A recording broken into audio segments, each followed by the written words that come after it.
Lisa's wedding.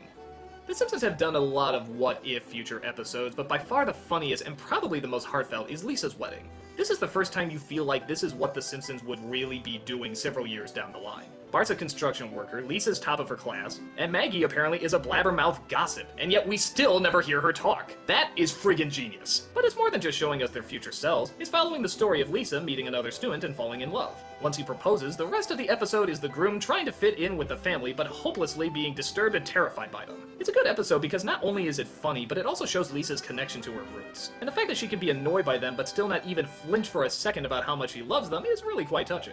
On top of that, the groom is actually a pretty entertaining character too. It would have been easy just to make him a generic jerk, and granted they don't make him the nicest guy, but they actually do give him a few funny lines and a few good scenes to work off of. Oh, an English boy, eh? You know, we saved your ass in World War II. Yeah, well, we saved your ass in World War III. That's true. But of course, we love seeing what happens to these people in the future. Mr. Burns, Krusty, Lenny, Carl. Every reveal gets a big laugh. It's also funny seeing our cute little innocent child characters suddenly get some more adult jokes. You didn't have a bachelor party. We had one in his honor. I had one in his honor. I went to a strip club. Throw on top of that a touching story with great character, and you have one of the Simpsons' finest.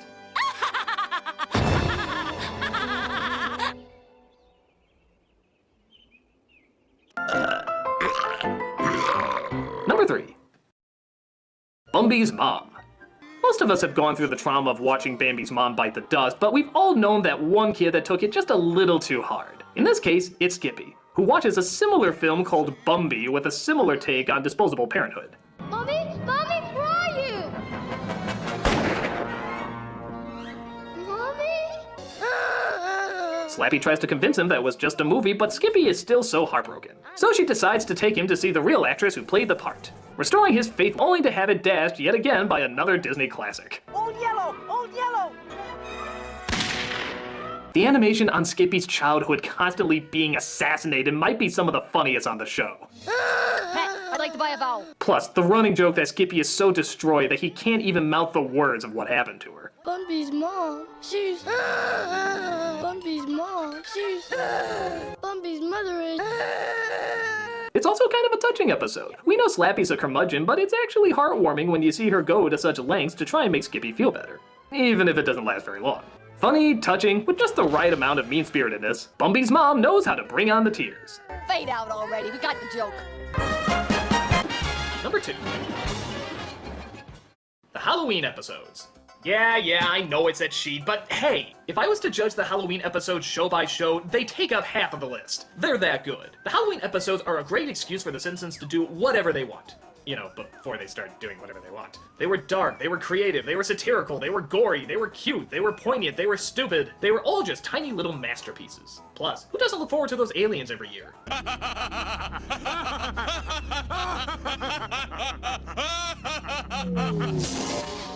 What happened to us, Kodos? Quiet, you. Even with the last few Halloween episodes not being so great, you know you're still gonna watch them. We know they're worth looking at because even when you have to sit through the groaners, the bullseyes are still worth them.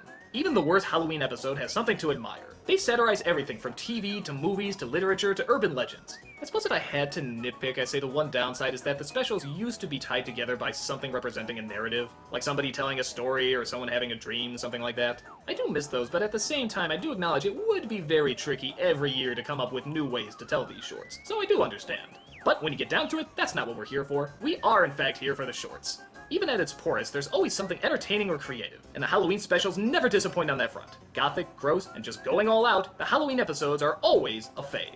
Happy Halloween, everybody!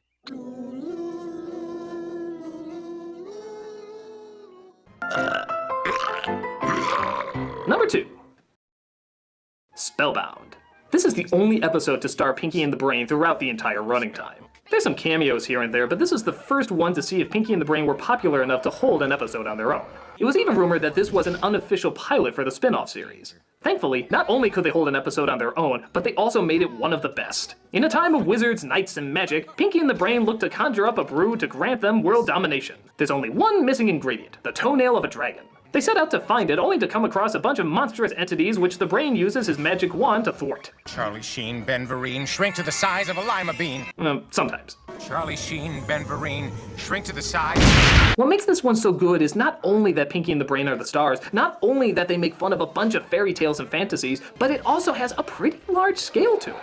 The climax in particular is actually a pretty epic one. The dragon is chasing him down, the spell is almost cast, it's a race against the clock, and Pinky is singing the whole time. The ending as well might be one of the funniest. Brain puts all his wants and desires in jeopardy simply because of a pet peeve inspired by Pinky. It's just so funny that he would risk all of this for a tiny yet frustrating annoyance. This results in not only a great payoff, but maybe one of my favorite out-of-context lines ever. If I weren't a large cheese, I would make you pay for that remark.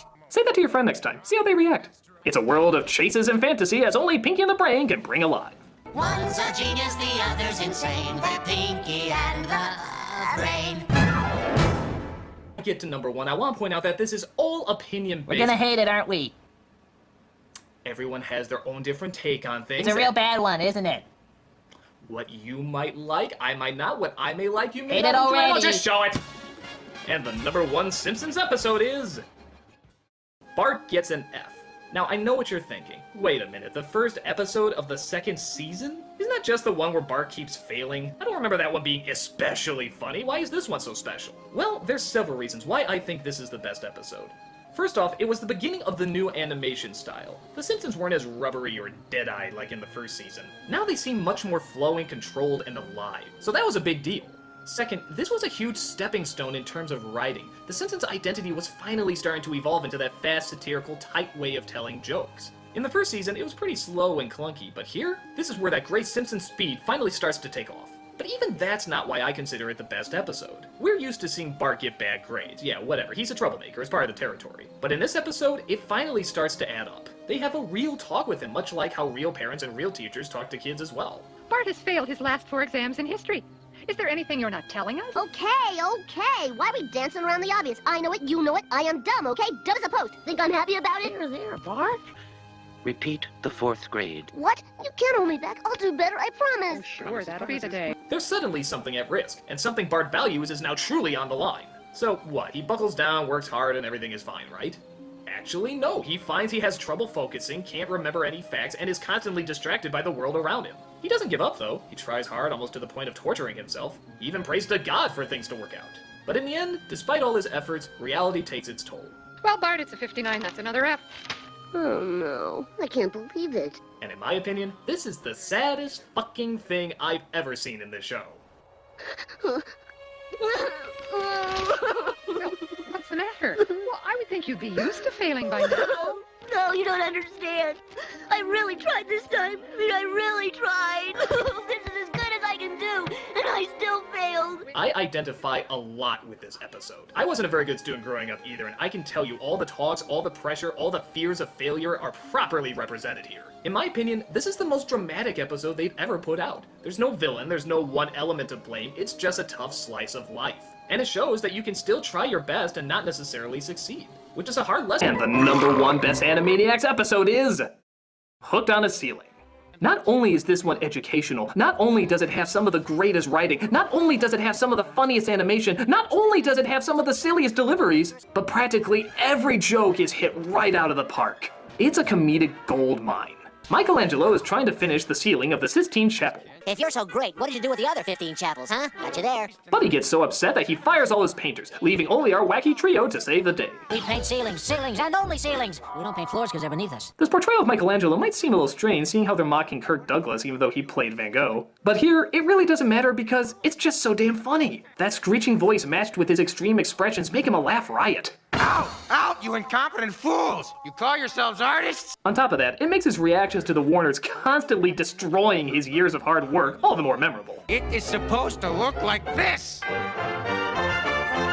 Oh, more naked people. I wouldn't go flashing that around if I were you, Mike. This is a church. The pacing, the delivery, the comic timing, everything is just perfect for this one. From the references... Let me in! Nobody gets in to see the wizard, not nobody, not know how! But I'm Michelangelo. Well, now that's a ceiling of a different color. To the risque humor... We're doing it because we like painting naked people. Even to the most subtle of touches. Like the real Michelangelo always said there was a sculpture in every rock looking to get out. All he had to do was free it. Well, here, he smashes a rock literally to reveal one of the sculptures inside. How can you not love something so subtle?